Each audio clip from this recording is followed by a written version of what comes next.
All right, Patrick, our first sticky note is the BC Premier, Dave Eby, is actually pushing really hard to solve some of this housing shortage. And I like some of the things I'm seeing. Now, I know you're critical about all things government, so I can't wait to hear your opinion on this. But let's go through some of the things that Dave is doing, because I think that what's happening is all these provinces are going about solving the housing shortage their own way, although they're using a lot of the same tactics. I'm kind of curious to see your thoughts on this.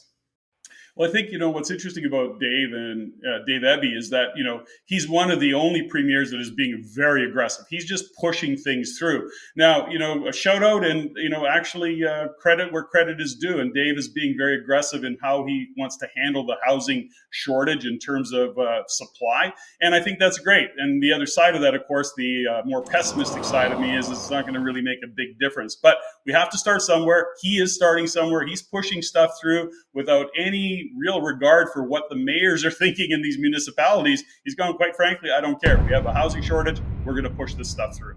Yeah, well, you know what? And frankly, this is where it has to start, Patrick. One thing we know about municipalities is most of them are not going to take this kind of proactive stance on much. It's very rare for these municipalities to take proactive, approaches to these housing issues. We have seen it happen in Alberta, though. I do got to say, the Edmonton, the municipality of Edmonton did some things, which is great. But this all started in Ontario last year. And now BC is following along. You and I talked about it. We knew that all the provinces would follow suit. Really, Ontario got it started. Let's kind of break down the different parts of this legislation. One of them, this new housing legislation, one of these big changes, Patrick, people are pushing for is the zoning bylaws, and really pushing municipalities to update their zoning bylaws so that it's easier to get development through, and we can put more density within the allowable kind of residential zoning. So like even in Ontario, and it's the same in BC, even a single plot of land where previously you can only do a single family, now you can do 4, 5, 6 units on that single parcel of land. That'll make a huge difference, Patrick. I know you're a little pessimistic on all things government, but this is one of my favorite parts of the initiatives they're pushing across. I think this makes a real impact. Well, I think, like I say, Dave has made some big decisions, and I think that's going to be supportive. Forget about the long term. I think it'll have an impact long term. It doesn't really fix a short term problem that was created all along by not having policies that open these things up. But he's basically eliminated single family zoning right across the province. So in other words, he went into territories in the municipalities where, the mayors are going, no, we don't want that because it's going to get things out of control, or things are going to go out of control. But having said all of that, that's a view, that's an opinion. Now, here's the thing about it. As investors, when we're looking at how we invest and what we invest in, it changes the game a little bit from a couple of different perspectives, not the least of which is if you are that individual who has the, resources, or even has the competency or ability to do development, this really opens up a door of opportunity. If you're that individual who can raise capital and bring money to the table, all of a sudden you're looking at a plot of land and you're going, holy cow, this could be a sixplex, or this could be a fourplex based on that land. And all of a sudden it changes the game for how you can develop it and have that investment opportunity. The other side of that, by the way, JG, which is really controversial, is he's not wrapping a bunch of the parking restrictions in some areas. Like, he's not making it about parking. So on top of the fact that we're taking single family, putting a fourplex, a sixplex, there's nothing around parking. So in other words, forget about parking. It doesn't matter. We just want places for people to live. They can walk, I guess. You daft prick. No. It's actually quite sensible. Well, listen, here's the thing. Parking is I got several thoughts on this. I deal with this stuff, and I was going to say crap because it is, but I'll say stuff because I'm going to be gentle. But I deal with this stuff on literally a daily basis at Vistor Property Group. One of the things that happens here is parking is the number one issue that prevents development. The single one. It's the thing that we always run into.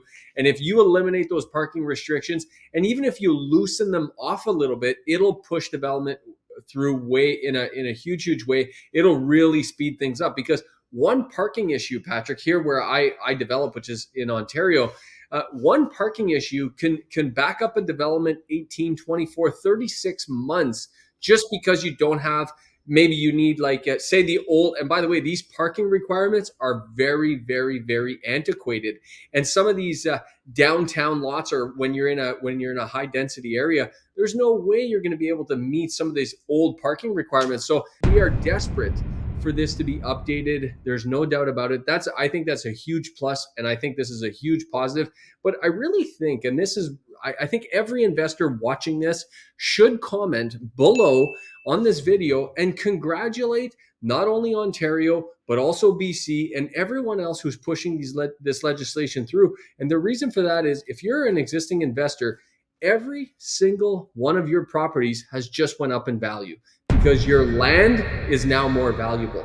If you have a single family home that you have either a 1 unit or a 2 unit on, because back in the day we used to be able to do 2 units on an R1 lot, you can now do 3 units, 4 units, up to 6 units, depending on where you are in the country and what zoning bylaws are in place. The point is immediately your land has just went up in value, and you just became wealthier because of that. This is a really, really good move, and people have got to back this.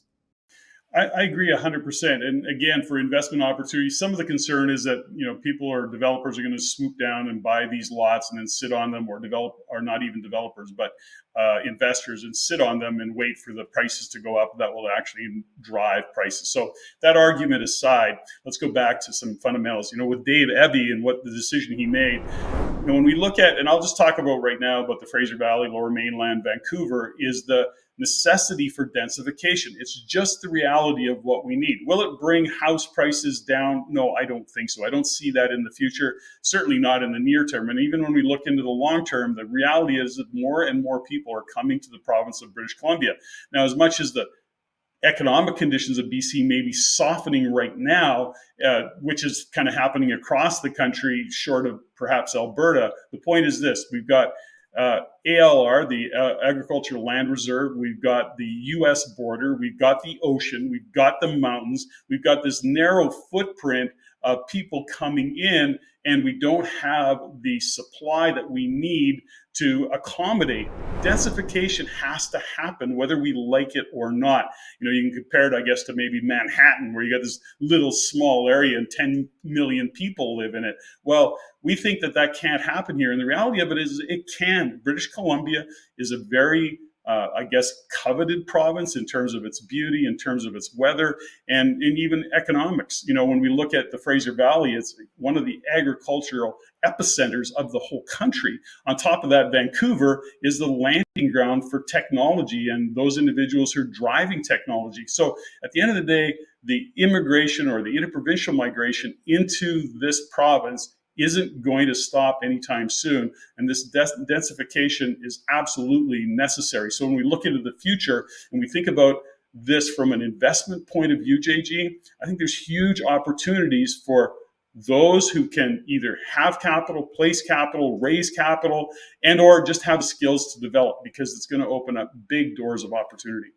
Now we're I feel a little uncomfortable right now, Patrick, because you and I are agreeing a little too much for my liking. I much prefer to disagree with you than agree with you too much. So we'll get to disagreeing in a minute. But I do want to mention one last thing that I like that the provinces are pushing into their legislation, and that is within the right centers, within the right zones, like, for example, the various transportation areas, like, for example, Metro Vancouver area, like where the metro is or where the light rail stations are, whatever the case may be. They're actually forcing minimum density. Yes. And they're saying, listen, if you're going to build here, you can't build 1 or 2 stories. You have to build 12 stories or 20 stories.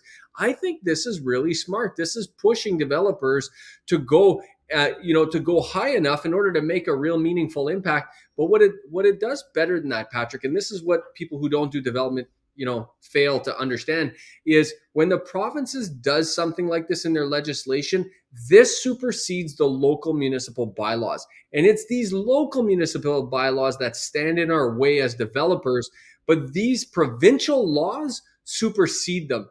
And what happens thereafter, and by the way, just so everybody knows, we're in this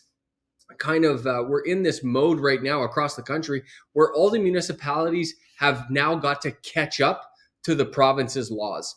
And this is an uncomfortable period. I got to tell you, here in Peterborough, we're horrible for this. Peterborough is really slow at getting on board naturally. Most municipalities are, but they don't have a choice now.